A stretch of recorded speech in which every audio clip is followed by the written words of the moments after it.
जय श्री राम। अमावस्या के दिन कर दो यह 5 काम, घर पर ही बिना कोई पैसा खर्च किए। अवश्य ही आपके घर का पितृदोष समाप्त तो नहीं लेकिन शांत हो जाएगा। घर पर इन चीजों को कोई भी कर सकता है। कोशिश करें कि अनमैरिड लड़कियां इस काम को ना करें। छोटे छोटे 5 काम ऐसे बताए जाएंगे, अगर आप कर देते हो तो खुद ब खुद आप देखोगे कि आपके पूर्वज सपने के माध्यम से कांटेक्ट कर लेंगे। जो भी परेशानी होगी किसी भी प्रकार से वो सामने आ जाएगी। किसी प्रकार से व्यापार रुका हुआ है, किसी में पैसे उलझे हुए हैं, वो आ जाएंगे आपके वापस। क्या करना होगा? सर्वप्रथम सुबह सुबह अमावस्या के दिन स्नान आदि से निवृत्त होकर आपको सूर्य भगवान को जल देना है। किस प्रकार?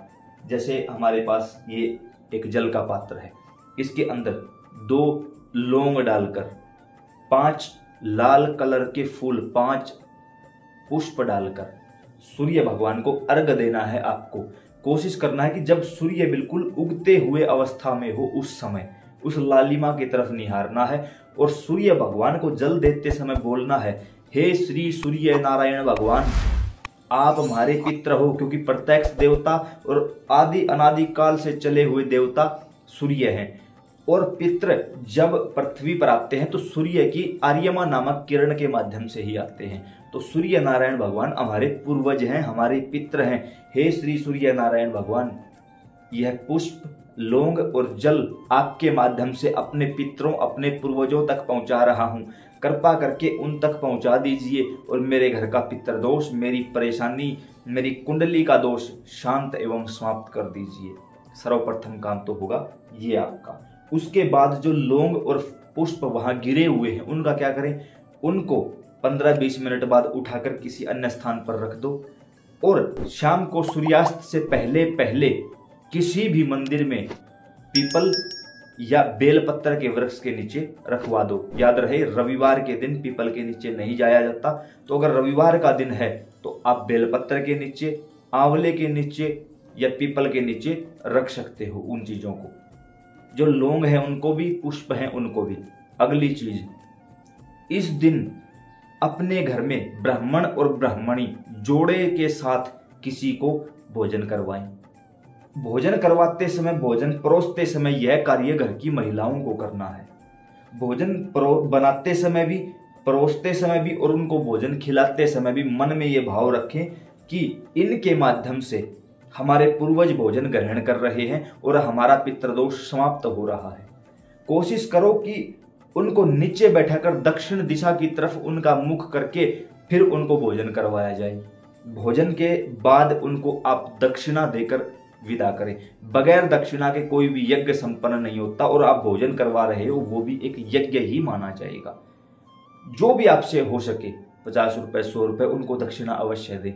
आशीर्वाद मिलेगा, वो आशीर्वाद फलीभूत होगा और पितृदोष समाप्त होगा। अगली चीज, आसपास ये देखें कि ज्यादा संख्या में चींटियां कहाँ हैं। विशेषकर काली चींटियों को आपको आटा डालना है।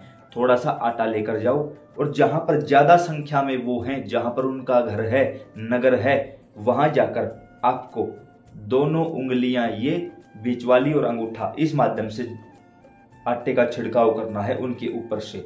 और छिड़काव करते करते मन मन में अपनी परेशानी उनको बोलनी है कि इस परेशानी से परेशान हूं। अब ये नहीं है काम भी नहीं चलता, पैसा भी नहीं आ रहा, पितृदोष है, क्या करूं, कैसे करूं, सामने कोई खड़ा है, हाँ ठीक था, हाँ बढ़िया है, हाँ ये था। नहीं भाई, आप पाप के भागीदार हो जाओगे। मैं बार बार कहता हूं, कहीं भी कोई भी धार्मिक काम जब आप करते हो, कोई घर का व्यक्ति कितना ही जरूरी क्यों ना हो, और बहुत सारे लोग ऐसे भी होंगे जो मेरी वीडियो को देख रहे हैं, जब कहीं भी बाबा के सामने खड़ा हूं, शिवलिंग पर जल चढ़ा रहा हूं, कुछ भी कर रहा हूं, उस समय चाहे कितना ही बड़ा पदाधिकारी क्यों ना हो, अगर वो सामने खड़ा है और आगे से राम राम करता है, हम उसकी राम राम भी नहीं लेते, क्योंकि उस समय पूरा फोकस उस चीज पर होता है। और बहुत सारे लोग ऐसे हैं, मैं जानता हूं कि उन लोगों के साथ ये सब कुछ बीता हुआ है और वो लोग फिर मुझसे नाराज भी हुए हैं कि आप तो राम राम भी नहीं ली जाएगी भाई, 1000 बार बुरा मान जाओ, क्योंकि इससे बड़ा मेरे लिए कुछ नहीं है। बस सीधी बात है, जब इसका समय है तो इसका ही है, जब आप लोगों को दिया जाएगा तो आपका ही है, बिल्कुल बात खत्म। तो इस चीज से हमें बचना होगा।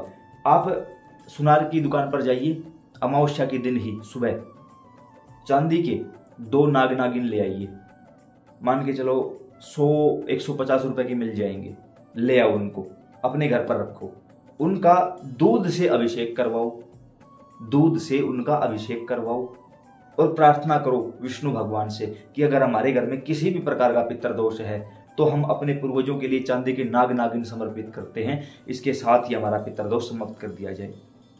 शाम तक उनको रखा रहने दो। सूर्यास्त से पहले उनको लेकर किसी बहते हुए जल के पास जाओ, कोई नदी नाला जो भी हो, स्वच्छ जल साफ जल होना चाहिए, वहां जाओ और उनको प्रवाहित कर दो। बहते हुए जल में हाथ पर रखकर इस तरह से प्रवाहित कर देना है। आपको लगे कि कोई ऐसी प्रॉब्लम है तो आप उनको फेंक भी सकते हो, क्योंकि देखो मजबूरी का कोई मोल नहीं होता। और ये प्रार्थना करनी है कि जिस प्रकार बहते हुए जल में ये नाग नागिन बहते हुए जा रहे हैं, उसी प्रकार हमारे घर से हमारा पितृदोष बहते हुए चला जाए, पार हो जाए, हमारे घर में ना रहे, ना रुके। जब आप ऐसा बोलोगे तो निश्चित तौर पर आपको अनुभव होगा, फर्क देखने को मिलेगा। उसके साथ साथ लगे कि हम थोड़ा सा कुछ और भी कर सकते हैं। जैसे कई बार क्या होती है, काम की रुकावट ज्यादा होती है, जैसे कि दुकान खोल रखी है, काम नहीं आता, कोई और काम करते हैं वो नहीं चल रहा, मजदूरी करते हैं वो नहीं मिल रही, कहीं पैसा फंसा हुआ है वो नहीं आ रहा, तो सुबह ही या एक दिन पहले ही आप ये काम कर सकते हो। इसलिए कहता हूं कि अमावस्या से पहले इन वीडियो को शेयर कर दिया करो। पता नहीं आपके कारण किस मजबूर लाचार इंसान की जिंदगी बदल जाएगी। आज जो कुछ भी बैठा हूं, क्या अपनी भक्ति के दम पे बैठा हूं? अरे वो तो इनकी करुणा है, कृपा है, गुरु कृपा केवलम, संत कृपा केवलम, वो तो ये रीझ गए। लेकिन उसके साथ साथ जो आप लोगों के लिए वीडियो बनाता हूं, आप लोग देखते हो, देखकर काम करते हो, काम करते ही आपका काम बनता है। आपके पितृ, कुलदेवी, कुलदेवता, तीनों शक्तियां, आप मुझे जानते हो ना जानते हो, मिले हो ना मिले हो, कोई फर्क नहीं पड़ता, आपकी शक्तियां मुझे आशीर्वाद देती है और वो आशीर्वाद फल फूल रहा है। हर रोज 24 घंटे के दौरान ज्यादा नहीं 2000 आशीर्वाद हर रोज आते हैं। बताओ, जिसको कभी आप मिले नहीं, देखे नहीं, किसी उससे बात नहीं हुई, जानते नहीं, उसके पास अगर इतने इतने आशीर्वाद आ रहे हैं तो क्या कोई रोक सकता है? इसीलिए बार बार इसलिए शेयर करने की नहीं बोलता कि मेरे व्यूज बढ़ेंगे। अरे हजारों टॉपिक है, कितना ही यहाँ बैठकर 4 गालियां दे दूंगा, बिना कहीं शेयर करोगे आप लोग। हुआ ना, कंटेंट बहुत है भाई, टॉपिक भी बहुत है और ऐसे चैनल भी हजारों हैं। इसलिए बार बार प्रार्थना करता हूँ, आपके कारण किसी का उजड़ा हुआ घर बस रहा है, उससे बड़ी सौभाग्य की बात आपके लिए कुछ नहीं हो सकती। एक नींबू ले आओ, बड़ा सा नींबू, बिल्कुल फ्रेश नींबू होना चाहिए, दुकान से ले आओ, सुबह लाके अपने घर में रख दो, शाम तक उसको रखा रहने दो। सूर्यास्त के बाद उसको उठाओ और घर के बाहर ले जाकर, बाहर से घर के मेन दरवाजे से आपको एक परिक्रमा लगानी है पूरे घर की, उल्टी, एंटी क्लॉकवाइज। घर के दरवाजे से लेकर एंटी क्लॉकवाइज घूमकर आओगे तो घर के दरवाजे पर ही वापस पहुंच जाओगे। तुरंत उसको लेकर बाहर निकल जाओ। बाहर निकलकर उसके 4 टुकड़े करो, चाकू से 4 टुकड़े करो उसके बाहर निकलकर, और किसी भी चौराहे पर चलते हुए फेंक दो। बस इतना काम करना है। जो काम से रिलेटेड आपकी जो परेशानी थी ना, वो शांत एवं समाप्त हो जाएगी।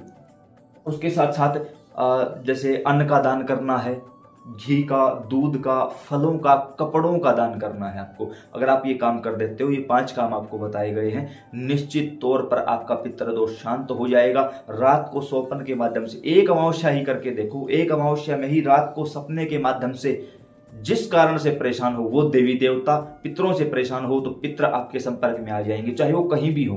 वो बंधे हुए हैं तो कोई बंधन में, कोई रोता हुआ, कोई फांसी लटका हुआ, कोई किसी को कैद करता हुआ, कुछ ऐसी चीजें दिख जाएंगी आपको। कोई देवी देवता के कारण परेशान हो तो उस देवी देवता, कोई मंदिर, उससे जुड़ा हुआ उसका कोई साधक, जैसे कितने लोग बोलते हैं कि हमें श्री बागेश्वर धाम वाले श्री धीरेन्द्र कृष्ण शास्त्री जी, पंडोखर सरकार नजर आते, प्रेमानंद जी महाराज। इसका मतलब है कि वो शक्तियां आपके साथ चल रही हैं, ठीक है ना। अब शक्तियों को तो हम देख नहीं सकते, तो उनके सेवादारों की जो छवि है वो हमारे सामने आ जाती है। तो मेरे हिसाब से भाई, जो कम से कम हो सकता था और जो ज्यादा से ज्यादा पुण्य प्राप्त करवा सकता था, वो चीज आपके लिए यहाँ बताई गई है। अब मानो तो मैं गंगा माँ हूं, ना मानो तो बहता पानी, आपके ऊपर डिपेंड है। बाकी प्रार्थना करूंगा, शेयर जरूर कर देना। किसी की जिंदगी बदल जाए उससे उत्तम कुछ भी नहीं है। काफी लोगों ने कहा कि आपसे जुड़ना है, नीचे डिस्क्रिप्शन में व्हाट्सएप ग्रुप का लिंक डाल दिया जाएगा। एंड स्क्रीन के रूप में पितरों की पूरी पॉडकास्ट डाल दी जाएगी। एक बार उस पॉडकास्ट को देख लेना, यकीन से कहता हूं कभी किसी के पांव पकड़ने की आवश्यकता नहीं पड़ेगी। जय श्री राम।